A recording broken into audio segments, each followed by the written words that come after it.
Good evening and welcome viewers. This is lecture number 5 on solid state physics. In this lecture we are going to discuss about sodium chloride structure and cesium chloride structure. So as you know that in our last lecture we were discussing about crystal structures. So various types of crystal structures we have discussed already, including simple cubic, BCC, FCC, diamond cubic and zinc blende structure. These structures we have already discussed. So in order, and you are also familiar with that, in order to define, in order to explain any crystal structures, what are the essential things that you should know is, first you should know the lattice type. Second, you should know the basis. What is the type of basis and how many bases are there in that any particular crystal structure. After this is the whole list of informations that we should know in order to explain any crystal structure. So in today's lecture we will discuss about sodium chloride structure. So we will start with the conventional unit cell. First we will see what is the conventional unit cell, then we will see what is the primitive unit cell and what are the effective number of atoms or ions in case of conventional unit cell and primitive unit cell. Clear? So let us start today's lecture with sodium chloride structure. Clear? So first, in order to explain sodium chloride structure, what is the type of conventional unit cell?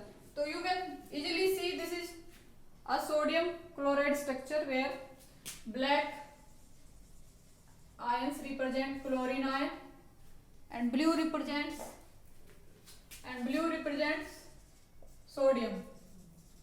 sodium ion. This is the NaCl structure. So this conventional unit cell is cubic. Lattice type क्या होता है इसका कि इसका lattice type है FCC lattice type है इसका.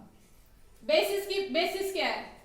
अब देखो बेसिस क्या है, इस केस में सोडियम क्लोराइड स्ट्रक्चर है तो हम कह सकते हैं कि बेसिस सोडियम क्लोराइड मॉलिक्यूल है, या फिर हम ये भी कह सकते हैं कि बेसिस क्या है, sodium ion plus chlorine ion, 2 ion basis है, या फिर कहें कि सिंगल मॉलिक्यूल बेसिस है. Both sayings are appropriate. हम कह सकते हैं कि 2 आयन बेसिस है या फिर सिंगल मॉलिक्यूल बेसिस है. तो इस केस में हम क्या कहेंगे कि इसमें बेसिस क्या है, इसका बेसिस है NaCl मॉलिक्यूल इसका बेसिस है. And we can also say that कि Na और Cl आयंस बेसिस है, कि 2 आयन बेसिस है, 2 आयन बेसिस. ये कहना भी बिल्कुल सही है कि 2 आयन बेसिस है. क्लियर? नेक्स्ट क्या बताना पड़ेगा कि इनकी पोजीशन क्या है, कि सोडियम आयन कहाँ पे है और क्लोरीन कहाँ पे है. तो सोडियम की पोजीशंस क्या होती है, क्लोरीन की बात करें तो क्लोरीन की पोजीशंस है एफसीसी पोजीशंस पे होता है. ये क्लोरीन जो आयन है हमारा ये एफसीसी पोजीशंस पे है, और जो सोडियम की पोजीशन है ये होती है ऑक्टाहेड्रल पोजीशन. क्या कहेंगे इसको, एल सेंटर पे प्लस एक होता है इसके सेंटर में, यूनिट सेल के सेंटर में. तो यू कैन इजीली सी कि जो ब्लू वाले हैं ये एज के सेंटर पे, ए इसकी एज लेंथ है एज के सेंटर पे. तो टोटल कितने हो गए, ये 4 एज, ये 4 ये वाले और 4 नीचे, 12 तो ये हो गए और एक इसके सेंटर में. तो इसके सोडियम के कितने हो गए, 13 आयन हो गए सोडियम के. क्लोरीन के कितने हैं, एफसीसी पोजीशंस पे हैं तो 8 तो है ही, और ये 6 फेसेस के, तो कितने हो गए 8 और 6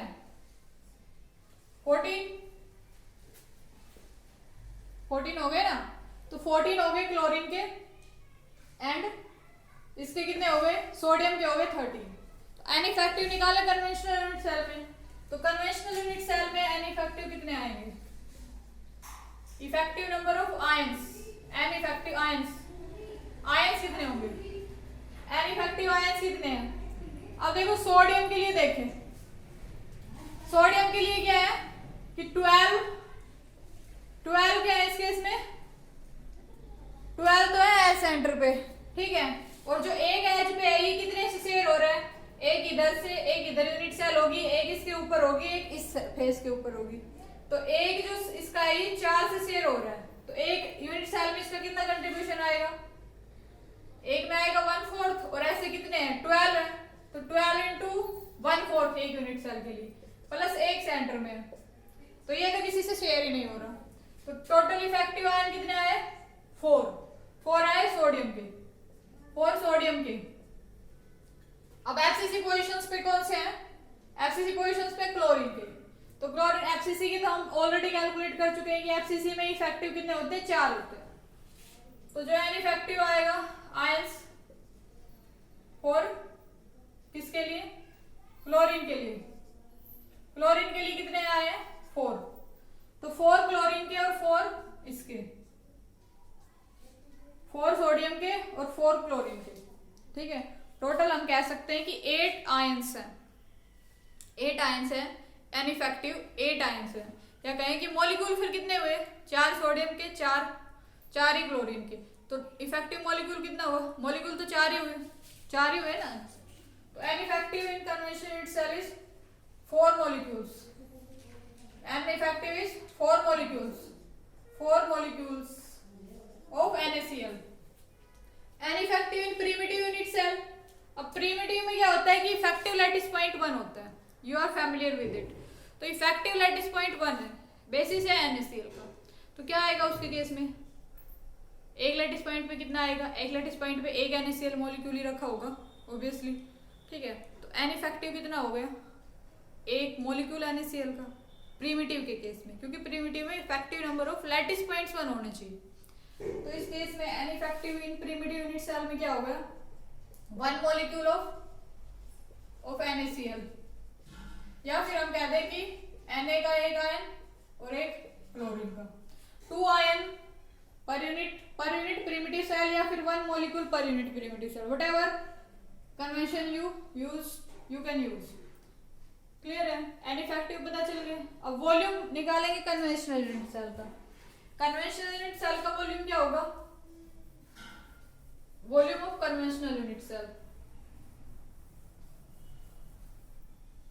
कन्वेंशनल यूनिट सेल का वॉल्यूम क्या होगा, volume of conventional unit cell, volume of conventional unit cell a cube आएगा, ठीक है। और प्रिमिटिव का वॉल्यूम क्या आएगा, volume of primitive unit cell, volume of primitive unit cell.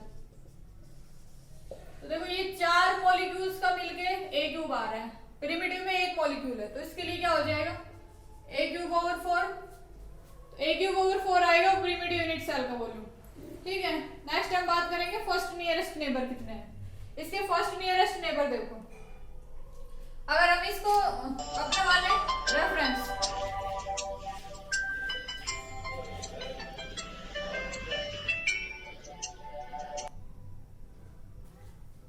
अगर हम इसको रेफरेंस माने तो इस केस में क्या है, इसको माने रेफरेंस, तो इसके नियरेस्ट नेबर देखो।